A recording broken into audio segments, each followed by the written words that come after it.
Sooner rather than later, holding the shotgun at the ready, Joey edged cautiously through a final archway with carved scroll keystone into a bleak hole that measured approximately 40 feet from left to right and 18 from the archway to the back wall. He figured that it lay under the narthex. Here, the floor wasn't concrete, but stone like the walls, either black by its nature or grime-coated by time. Celeste lay in the middle of the room in a drizzle of yolk-yellow light from the lone overhead bulb. Wispy beards of dust and tattered spider silk hung from the fixture, casting a faint faux lace over her pale face. Her raincoat was spread like a cape around her, and her silken hair spilled black on black across the floor. She was unconscious, but judging by appearances, otherwise unharmed. PJ had vanished. In a socket between two massive beams, the single light didn't reach to every end of the chamber. But even in the farthest corners, the gloom was not deep enough to conceal a door. Except for the entrance archway, the stone walls were featureless. The heat was so intense that Joey felt as though his clothes, if not his body, might spontaneously combust, and he worried that his fevered brain was boiling up hallucinations. No one, not even the sole mortgaged companion of Judas, could have walked through those walls. He wondered if the walls in fact were as solid as they seemed, and if exploration might reveal a panel of masonry cleverly hinged to swing open into an extension of the cellar. But even half-roasted in that stone oven, confused and beginning to be disoriented, he couldn't bring himself to believe that there were secret passages, keeps, and dungeons under ramshackle old St. Thomas's. Who would have built them? Legions of demented monks in some clandestine and evil brotherhood? Nonsense. Yet PJ was gone. Heart-pounding like a blacksmith's hammer, the anvil ring of it filling his ears, Joey eased across the room to Celeste. She seemed to be sleeping peacefully. He spun in a crouch and swept the room with a shotgun, finger taut on the trigger, certain that PJ was looming behind him, having materialized out of thin air. Nothing. He needed to wake Celeste, if possible, and quickly lead her out of there, or carry her out as she had been carried in. If she had to be carried, however, he would need to set aside the shotgun, which he was loath to do. Gazing down at her at the fine filigree of dust-webbed shadows that trembled like a veil on her face, Joey recalled the frenzied spider pointlessly circling its web in the first room at the foot of the basement stairs. Shocked by a sudden dreadful thought, he sucked hot breath between clenched teeth, producing a brief, thin whistle of alarm. He stepped back from under the coffer that contained the light fixture. He squinted up into the unlighted 3-foot-wide, foot-deep recess between the next pair of beams. PJ was there, a cunning shadow among shadows, not simply wedged in place and waiting to drop upon his prey, but scuttling straight at Joey from the right side of the chamber with all the horrid grace of a spider, diabolically nimble and impossibly silent, upside down, clinging to the ceiling by means unknowable, softly ricocheting back and forth between the timbers, defying gravity, defying reason, his eyes gleaming like polished coal, teeth bared, and there could no longer be any doubt that he was something other than merely a man. Joey started to raise the 20-gauge, which felt like a ton weight in his arms. Too late and far too slow. He knew the despair of defeat even as he reacted, felt himself in the cold and paralyzing grip of nightmare though he was awake. Like a bat erupting from its roost, PJ sprang out of the well between the rough-hewn beams, swooped down and knocked Joey off his feet. The shotgun spun away across the concrete out of reach. As boys, they had occasionally wrestled and roughhoused, but they never actually fought each other with serious intention. They had always been too tight for that, the Shannon brothers against the world. But now 20 years of pent-up rage flashed through Joey with atomic heat, instantly purging him of all lingering affection and compassion for PJ, leaving only an energizing remorse, regret, resentment. He was determined not to be a victim anymore. He had a passion for justice. He punched and clawed and kicked, fighting for his life and for Celeste's, tapping a wrath that was biblical in its power, a righteous and frightening fury that freed a savage avenger within him.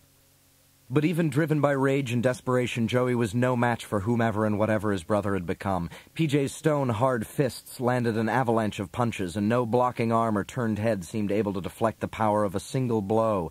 His fury was inhuman, his strength superhuman. As Joey's resistance collapsed, PJ grabbed him, lifted him half off the floor, slammed him down, slammed him down, slammed him down again, bouncing the back of his skull off the stone.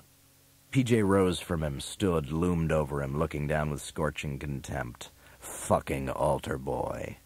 The angry, sneering voice was PJ's, but changed. deeper than it had ever been before, fierce and reverberant, like a raging voice out of an abysmal stone place, out of iron walls and inescapable prisons, shivering with icy hatred, each word echoing as hollowly as if it were a dropped stone that had found the impossible bottom of eternity. Fucking altar boy. With the repetition of those two words came the first kick, delivered with incredibly vicious power, landing in Joey's right side, cracking his ribs as if PJ was wearing steel-toed boots. Rosary-kissing little bastard! Another kick, another, and Joey tried to curl up defensively, as though he were a pill bug turning its armor to the world. But each furious kick found a vulnerable spot, ribs, kidneys, the base of his spine, and seemed to have been meted out not by a man, but by a pile driver, a mindless robotic torture machine. Then the kicking stopped.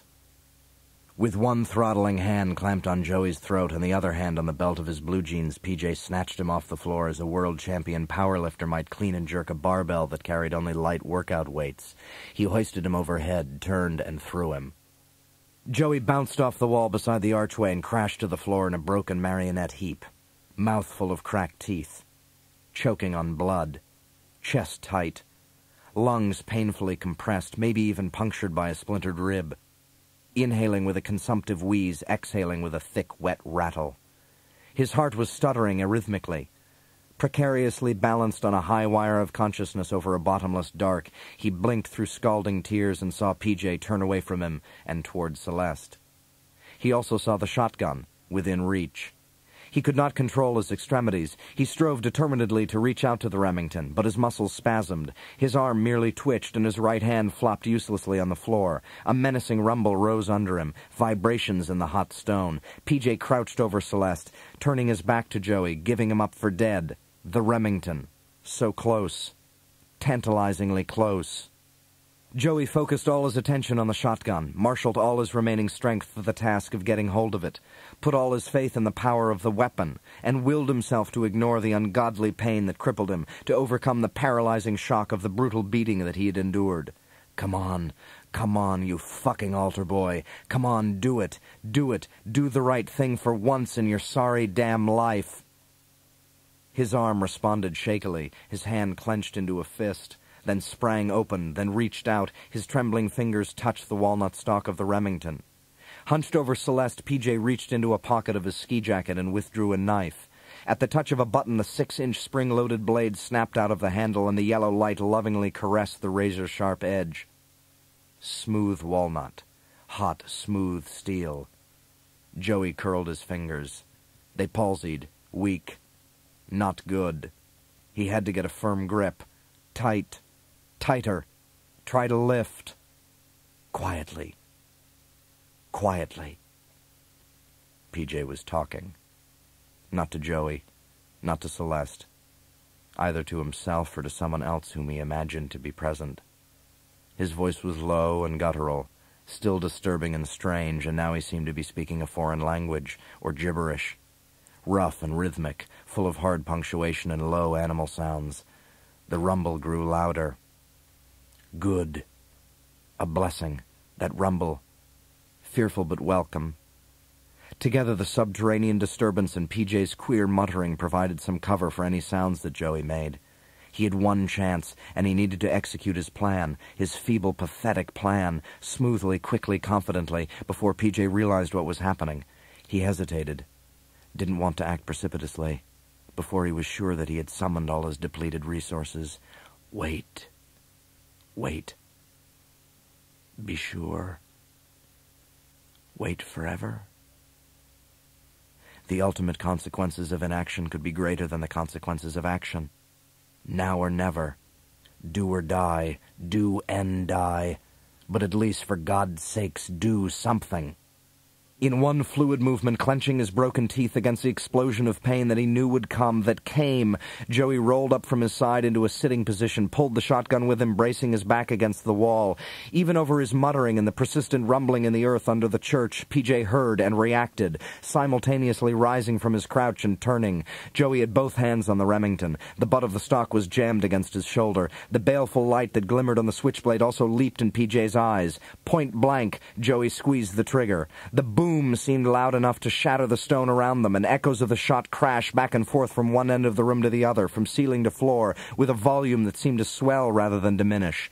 The recoil from the Remington struck lightning bolts of pain throughout Joey's entire body, and the shotgun fell out of his hands, clattering to the floor beside him. The powerful blast took PJ in the belly and chest, lifted him off his feet, spun him all the way around. He stumbled and went to his knees, still facing Joey, folding his arms around his torso, bending forward, hugging himself as though to prevent his buckshot-riddled intestines from spilling out. If Joey could have lifted his arms, he would have picked up the shotgun and fired again. He would have emptied the magazine, but his muscles would no longer even so much as twitch. His hands wouldn't even flop convulsively at his sides. He suspected that he was paralyzed from the neck down. The rumble under the church grew louder. Thin exhalations of sulphurous steam rose through cracks in the mortar between the flooring stones. PJ slowly raised his head, revealing a face that was hideously contorted in agony, eyes wide with shock, mouth stretched in a silent scream. He gagged, retched, choked rackingly. A phlegmy gurgle in his throat suddenly became a violent series of disgorging spasms. From his mouth gushed not rich arterial blood, but a grotesque silver vomit, a stream of small glittering coins that rang onto the floor as though he were a human slot machine. Repulsed, astonished, stone-cold terrified, Joey looked up from the silver hoard as PJ spat out one last coin and broke into a grin that could have been no more malevolent if it had been on the bare-bone face of death himself. He unfolded his arms from his blasted torso and held his pale hands out in the manner of a magician, saying presto. And although his clothes had been torn by the buckshot, he seemed to have suffered no wounds at all. Joey knew that he must be dying, hallucinating, more than halfway to the other side and out of his head with pain. The delirium tremens of death made the crawling walls of a drunkard's nightmares seem amusing by contrast. He screamed at Celeste to wake up, to run, but the warnings were only whispers that even he could barely hear. The quaking, steaming floor abruptly cracked the width of the room.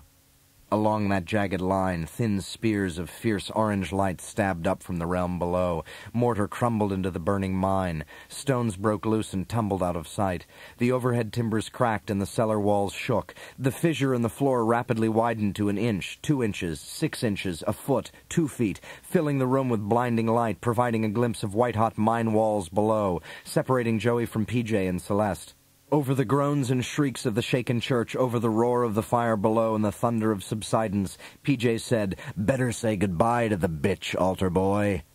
He shoved Celeste into the blaze beneath Coal Valley, into volcanic heat and molten anthracite and instant death. "Ah, no, no, please, God, no, no, please, no, not her, not her, me, but not her. I'm self-pitying, arrogant, weak, blind to the truth, too ignorant to know what a second chance means, and I deserve whatever happens to me, but not her. Not her in all her beauty, not her in all her kindness, not her." A flutter behind Joey's eyes. A flutter like the feathery shadows of many wings taking flight across a mysterious great sphere of light. Everything had changed. He was uninjured, free of pain, on his feet.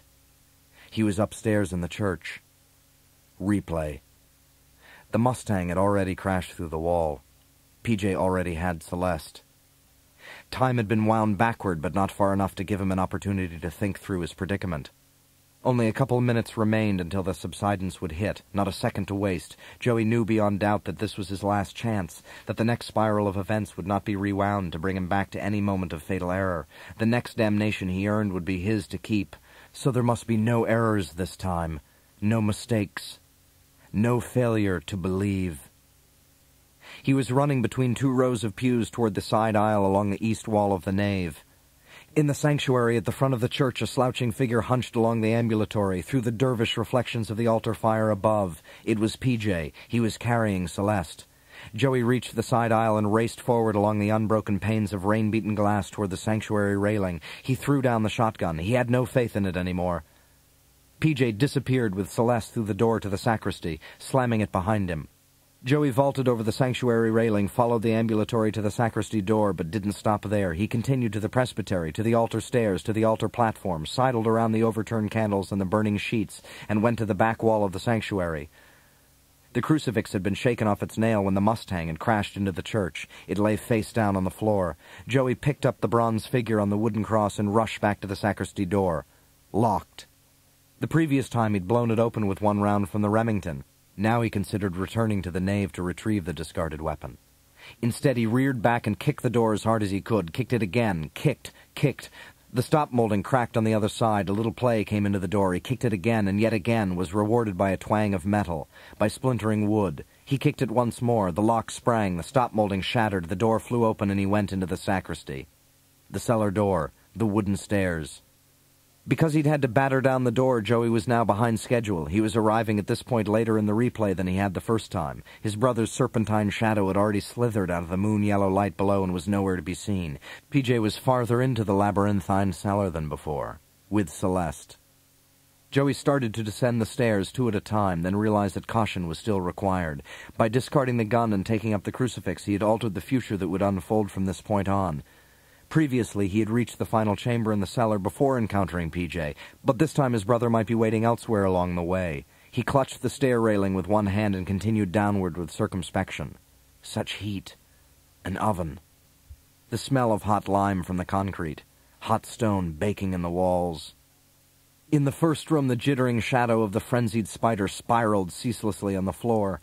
Warily crossing toward the archway, Joey searched the long, deep coffers between the ceiling timbers for something other than spiders. By the time he reached the second room, a railroad rumble had arisen under St. Thomas's. As he stepped into the third chamber, the ominous sound swelled and was accompanied by tremors in the floor. No time for caution. No time for mistakes either. He gripped the crucifix tightly in his right hand, held it out in front of him, Professor von Helsing and the castle of the Count. Overhead, shadows. Only shadows. Room by room to the final archway. Celeste lay unconscious under the single light bulb. The village rocking subsidence hit. The church shook, and Joey was thrown through the archway into the final chamber just as the stone floor cracked open. Blades of orange light slashed out of the tunnel below. The fault in the floor widened as mortar disintegrated and stones broke loose, creating a more formidable gap between him and Celeste. PJ seemed to have vanished. Stepping under the ceiling coffer that lay just this side of the fissure, standing with the brink of the raging mine fire to his right, Joey peered up expectantly into the recess between the rough timbers. PJ was there as before, scuttling toward him, spider-quick and spider-agile, defying gravity, weirder than ever in the seething firelight.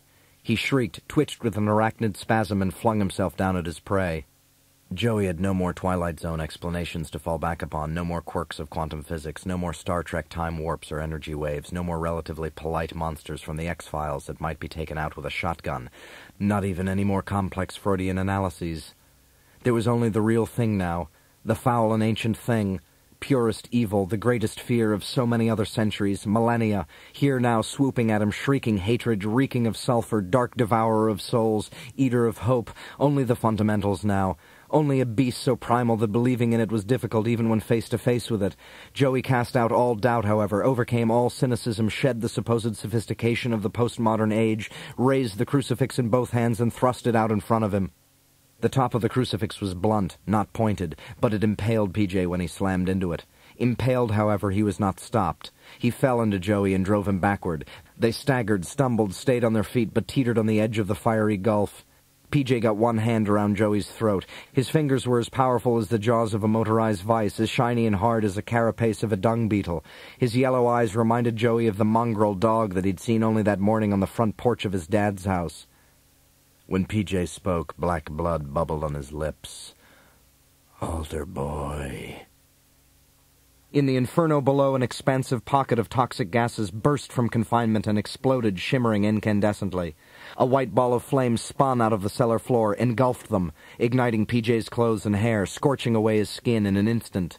He released Joey, lost his balance, and with the crucifix embedded in his chest, he dropped through the steadily widening fissure into the old mine tunnel, folding the cape of fire around his body and taking it with him. Although Joey had been immersed in the flames, he was unharmed. His clothes were not even singed. He didn't need to ask Rod Serling or Captain Kirk or the ever-logical Mr. Spock or anyone else to explain his miraculous escape from injury. The merciless subterranean light blazed so fiercely that he couldn't see much even when he squinted, but he was sure that his brother fell an immeasurably greater distance than merely to the floor of an old tunnel, farther even than any vertical shaft in any coal mine that could have possibly bored into the earth. His body was a frenzied, spiky darkness that spiraled down like a spider's shadow, jittering down and around, jittering around and down and away. Joey leaped across a fissure in the floor as it cracked wider, and he knelt at Celeste's side. He lifted her right hand and turned the palm up, then her left hand. No wounds, not even faint bruises. When he tried to wake her, she murmured and stirred, but didn't regain consciousness. Substrata of coal eaten away by years of hidden fires had left layered cavities under Coal Valley. The weight of the surface world, with all its iron sorrows, at last became too great to be supported by the impaired structures that had once served as its foundations. This section of the valley, if no other, suffered a catastrophic subsidence in which the empty veins of fire-stripped coal imploded, collapsed into one another. The cellar shook, the floor heaved, and the fissure widened in an instant from 3 to 5 feet. The upper portion of St. Thomas's was tweaked from a rectangle into a rhomboid, and the wooden walls began to tear loose of the stone substructure to which they had been so long anchored. As the ceiling sagged dangerously, as plaster fell and beams cracked, Joey scooped Celeste off the floor. Gasping for breath in the furnace-hot air, blinking through rivers of eye-stinging sweat, he turned to the fissure. It was now 6 feet across, far too wide to be jumped with the girl in his arms. Even if he could get across the abyss somehow, he knew that he wouldn't be able to make it all the way back through the cellar chambers to the steps, up to the sacristy and out of the place before it collapsed. His heart slammed against his caging ribs. His knees shook not under the weight of the girl, but with the hard realization of his own mortality. They couldn't die like this. They had come too far, survived too much. He had done the right thing, and that was what mattered. He had done the right thing, and now whatever happened he would not be afraid, not even here in the valley of the shadow of death. I will fear no evil. Abruptly the splintering ceiling stopped sagging toward him and pulled up instead, increasing his headroom, as the building's superstructure noisily uprooted itself and tipped away from this end of the cellar. Cold wind howled at his back. Joey turned to the end wall of the basement and was astonished to see the sill plate wrenching loose of the anchor bolts that had held it to the stone. Jack studs snapped, the sole plate buckled, and all of it rose in an arc through the night as the church slowly tilted up and away from Joey. A wedge-shaped gap had opened between the foundation and the receding wall, through which the storm wind surged down into the exposed cellar. The gap was growing wider as the building tipped backward from him. A way out. The cellar wall was still 8 feet high. He saw no easy way to scale it, especially not with Celeste in his arms. With a thunder of falling stone, the pit widened at his back, and the firestorm raged closer to his heels. In-blown rain steamed off the floor. His heart raced, but not in fear now, only in wonder, as he waited for his destiny to unfold. Before him, wide cracks opened in the cellar wall, zigzagging along the mortar lines. The shaking ground jarred loose a stone that clattered to the floor, bounced and knocked painfully against his shin. Here another stone, there a third, and a little higher a fourth, a fifth. The foundation wall retained its integrity, but now it offered handholds. Joey shifted Celeste, flung her over his left shoulder in a fireman's carry. He climbed out of the suffocating heat into the rain-filled night as the building tilted away like a giant clipper ship tacking in a strong wind. He dragged her through the sodden grass and thick mud past the vent pipe from which flames spouted like blood from an arterial tap, onto the sidewalk, into the street. Sitting on the blacktop with Celeste in his arms, holding her tightly while she began to regain consciousness, Joey watched as the church of St. Thomas was torn asunder, as the ruins ignited, and as the burning walls collapsed into a bright chasm, into far deeper grottos, and finally into unknown kingdoms of fire. Subsidence. Chapter 18. Long past midnight, after giving their statements to deputies from the county sheriff's department and to the Pennsylvania State Police, Joey and Celeste were driven back to Asherville. The police had issued a condemnation order for the village of Coal Valley. Saved from PJ without ever knowing that they had been in danger, the Dolan family had been evacuated.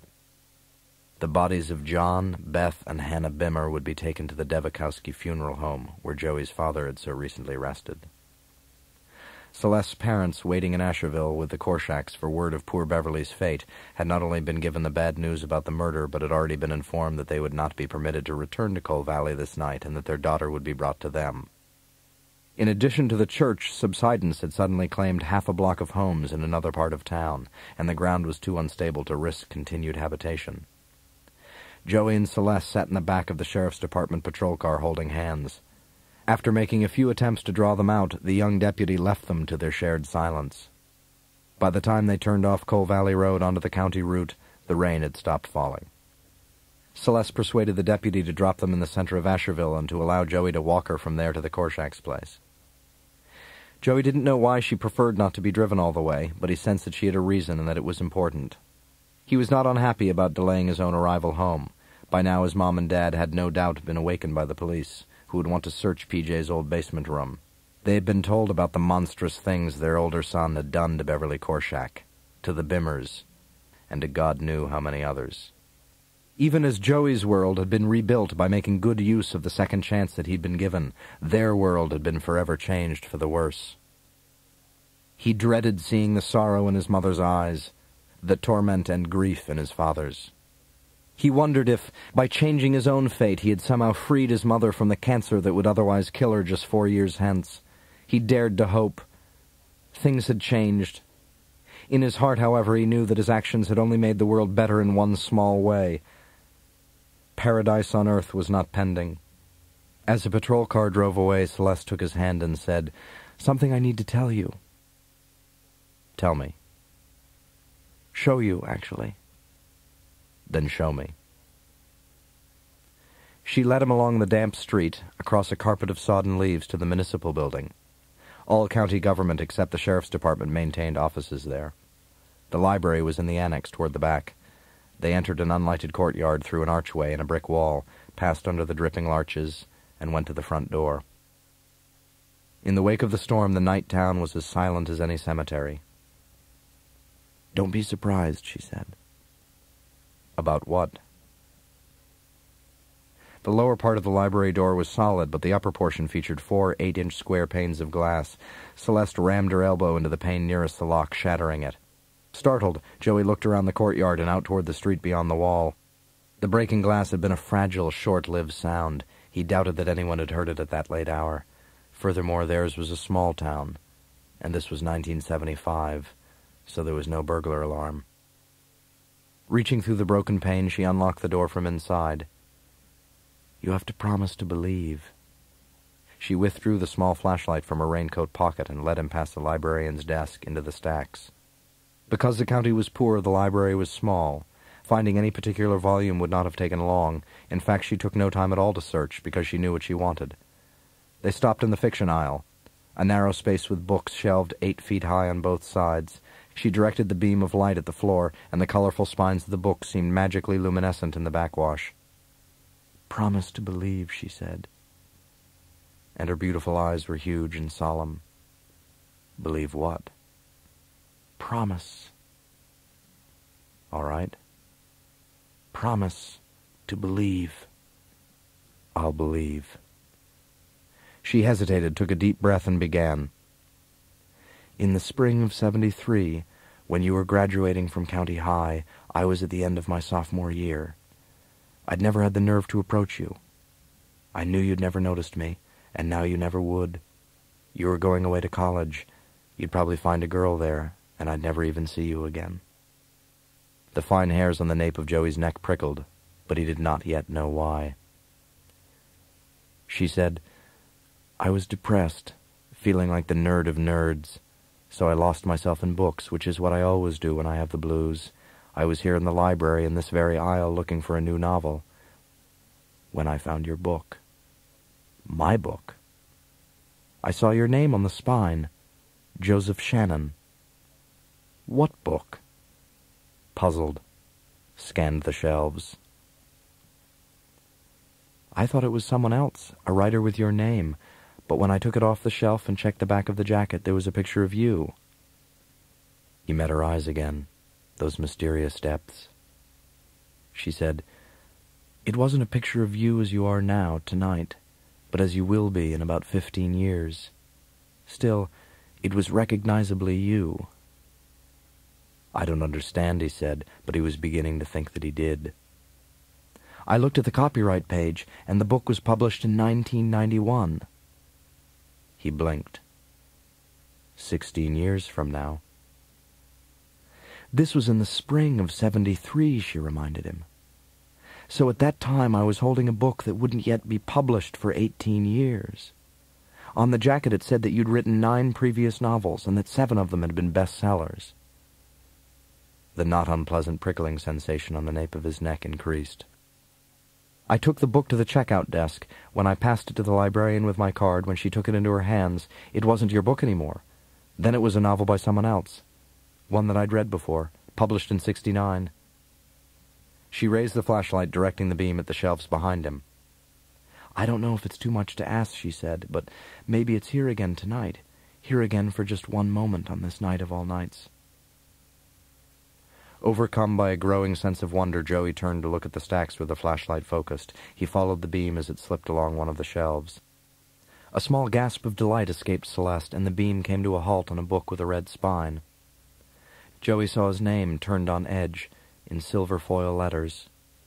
Above his name was a title in more silver foil. Strange Highways. Trembling, Celeste slid the book out from between two other volumes. She showed him the cover, and his name was in big letters at the top above the title. Then she turned the book over. He stared in awe at the photo of himself in the dust jacket. He was older in the photograph, in his middle 30s. He was familiar with his appearance at that age, for he had already lived 5 years past it in his other life. But he looked better in this photograph than he had really looked when he'd been 35. Not prematurely aged, not dissipated by booze, not dead in the eyes. He appeared to be prosperous, too, and best of all, he looked like a happy man. His appearance in the photograph, however, was not a fraction as important as who was shown with him. It was a group portrait. Celeste was at his side, also 15 years older than she was now, and 2 children, a beautiful girl of perhaps 6, and a handsome boy who might have been 8. Unexpectedly filled with tears that he could barely repress, heart hammering with a wild joy that he had never known before, Joey took the book from her. She pointed to the words under the photograph, and he had to blink furiously to clear his vision enough to read them. Joseph Shannon is the author of 8 other acclaimed novels about the joys and rewards of love and family, 6 of which have been national bestsellers. His wife Celeste is an award-winning poet. They live with their children Josh and Laura in Southern California. As he read, he followed the words with his trembling fingers in precisely the way that he had done as a child when following the text in the Missal at Mass.